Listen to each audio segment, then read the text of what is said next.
Who are you justifying to? Who is it that's going to grant you the golden key to your allowing what you want? There's nothing outside of you that's doing that.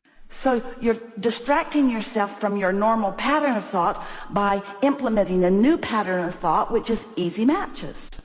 We used to say, when you stop doing that thing that's keeping you from what you want will flow.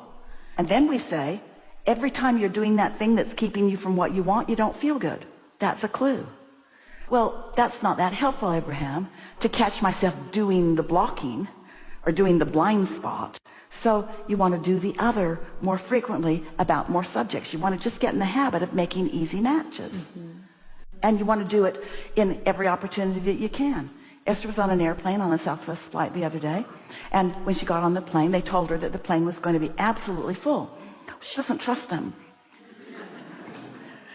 She doesn't care if it's full or not. She thinks everybody should have a seat, and she's happy to, but she plans, and she's usually the first one on the airplane, so she picks the seat that she wants. And so she sat there, and soon a lovely woman holding her little girl who looked like a little doll, too little to talk, but she looked all grown up. And they sat down, and then mother put her in the seat next to Esther. And she really liked that. And then her mother said to the little girl, but she was really saying it to Esther, I know she doesn't get to sit here. I'm just putting her here because she's going to sit on my lap. And Esther said, she may end up being able to sit there. You just never know. Well, soon the little girl started to fuss, and she wanted to sit in her mother's lap. And so she sat in her mother's lap, and she handed her baby doll to Esther. And so Esther held her baby doll, and then Esther put her baby doll in the extra seat and strapped her in. And then she wanted to unbuckle her, and then she wanted to buckle her, and then she wanted to unbuckle her, and then she wanted to buckle her, and then she wanted to unbuckle her, and then she wanted to buckle her, and then she wanted to unbuckle her, and then she wanted to buckle her. And Esther thought, I did that. And then Esther thought, my desire to entertain this little girl has already set things into something that's going to be problematic for her mother. And Esther thought, I hope someone else sits in that middle seat. And soon, the door was shut. There were people in the aisle, and a lovely woman came up and sat down.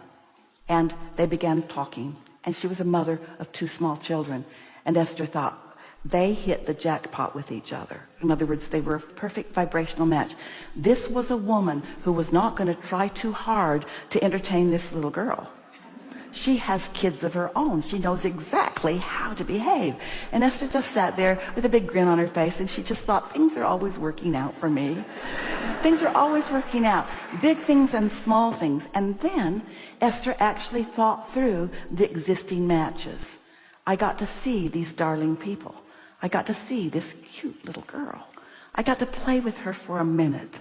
So many lovely matches that all took place that were so easy to define. When they're right under your nose, see them, comment on them to yourself, milk them, calibrate to them, find the vibrational essence of them, feel what they feel like to you, and let that be your quest. That's what you're looking for. You're looking for moments in time that feel like that.